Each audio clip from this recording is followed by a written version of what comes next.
Qu'est-ce que ça prend pour entreprendre? Là? Je pense, en premièrement, ça prend une idée, mais il faut pas tout de suite que tu te lances dans ton idée.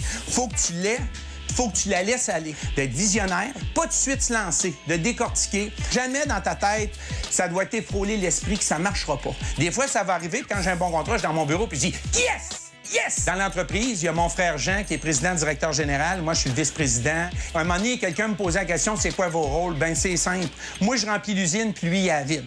Puis il est ingénieur, donc lui, il a besoin de comprendre, exemple, pourquoi le gasket du windsocket doit fitter dans le strap de la flywheel, ou qui me ramène plus terre à terre. Puis moi, ben de formation d'architecte, je suis plus poète, rêveur, imaginaire. Donc, c'est sûr que c'est moi qui amène des idées qui, des fois, je suis même pas certain moi-même que ça va fonctionner, mais à un moment donné, je me dis oui, ça va marcher. Et là, je suis tellement convaincu que je réussis à convaincre les autres. Quand quelqu'un me demande de quoi, je dis toujours oui. Parce que je me dis, on a marché sur la Lune, on est capable de faire ça. Il n'y a rien d'impossible. Puis t'es mieux de dire, j'ai essayé, je me suis cassé la gueule, que de dire, j'aurais peut-être dû ou j'aurais dû. Ça, c'est un des points importants. Puis tu sais, un éléphant, là, ça se mange une bouchée à la fois.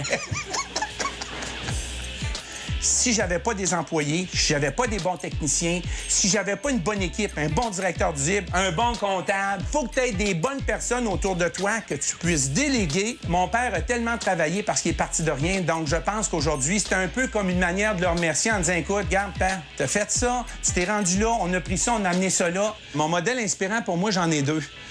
J'ai mon grand-père qui s'appelait Philippe Frenette. Il était tellement d'affaires que je me demande pourquoi aujourd'hui ça s'appelle pas Frenetteville au lieu de Port-Neuf. Et surtout mon père. Puis des fois, j'entends la voix de mon père qui me dit « Le calcul vaut le travail. Passe pas par-dessus une pièce pour ramasser 25 cents. Si j'étais pas boss, là, je voudrais travailler pour ma compagnie. »